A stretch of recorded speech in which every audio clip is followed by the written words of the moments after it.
low forward drive rush being like the best thing of the game.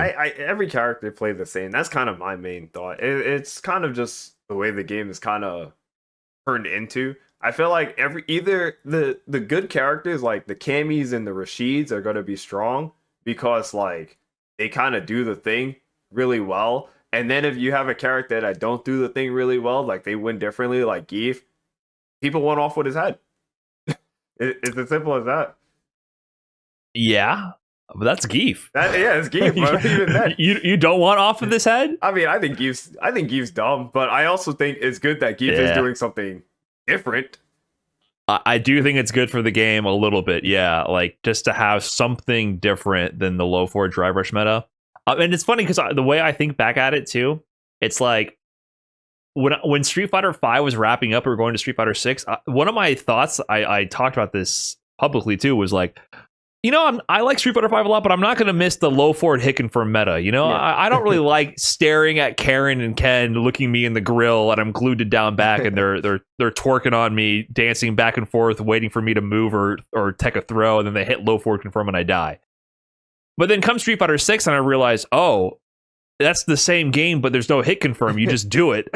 Like, and now every character is doing that, or like 80% of the characters are doing that. I've made the joke already. I've said this game kind of turned everyone into punk, and it's kind of annoying. Like that's kind of one thing I don't like about it. Like before, it was like there were people you knew would miss it a lot, so you could take advantage of that. But now, like no one's gonna miss it. It's impossible.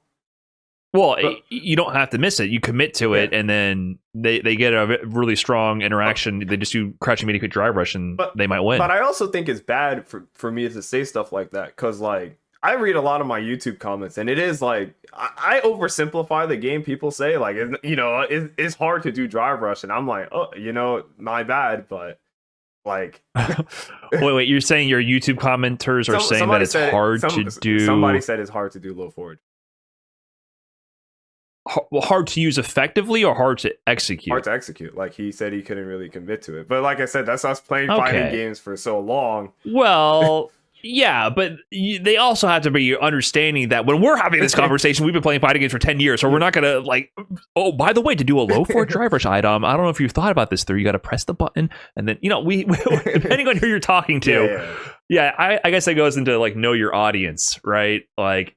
And know when to speak in those kind of oversimplifying terms. Yeah, it's hard to talk to everybody at once. Yeah. That's the problem with the internet. You're talking to everybody at the same time. So I guess as somebody who's brand new to the game, it does sound pretty insulting to say that thing you're struggling with, that's fucking brain dead easy, you bum, get good. It does sound kind of mean.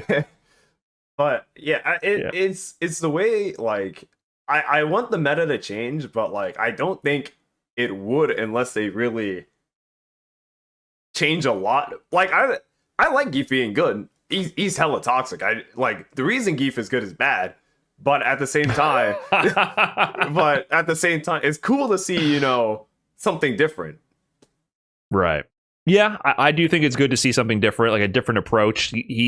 He's chunking your drive meter away. Yeah. Like he's still benefiting from the system mechanics of drive meter being so integral, right? Yeah. Just doing it from the opposite end. Almost like how a JP was doing, but doing it up close instead of far away. That's why JP got gutted. I knew it was going to happen. That's why I didn't pick up JP. Yeah. I was like, this character's going to get nerfed because all the casuals are complaining about him. Well, I mean, come on. To be fair, OD Amnesia needed to be toned down, but for sure. It did, but it was going to be more than that. Yeah. I mean, they brought him back already. Just nerfing an anti-air on his owner is like that is them putting the gun to the head and like pretty much pulling the trigger. Like they're saying you are going to be bad now. Yeah. Like so that was like to me the writing on the wall too. I was like, okay. I don't know if you've kept up with Grand Blue, but in Grand Blue there's a character called Fairy. She was one of the worst characters in the game, but she's a scrub buster, and she got nerfed. She got nerfed so bad, and it was funny because I was like, this is why the Kens are so good in the game, because they're the, I don't want to say scrub friendly, but they're the easy character to understand, because Fairy was kind of like a Dhalsim if in Street Fighter terms, but like for the new players that's not good. There's a wasn't didn't they say explicitly, like maybe they didn't mean to use that terminology, but they said, oh, like this move would cause skill gaps between opponents. When the player was much better, they would easily beat the worst player. Yeah, like it was language like that. Hearing stuff like that is like, why? But then at the same time, the more I think about it, it's like, yeah, you know, you want the new players to play, so like you don't want characters like that. Like they were saying the quiet part out loud was the problem. Yeah.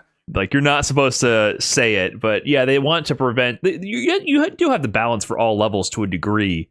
So I don't envy developers, right? Yeah, it's very hard to make a game that is satisfying for all levels of play, and you have to know like when to give up.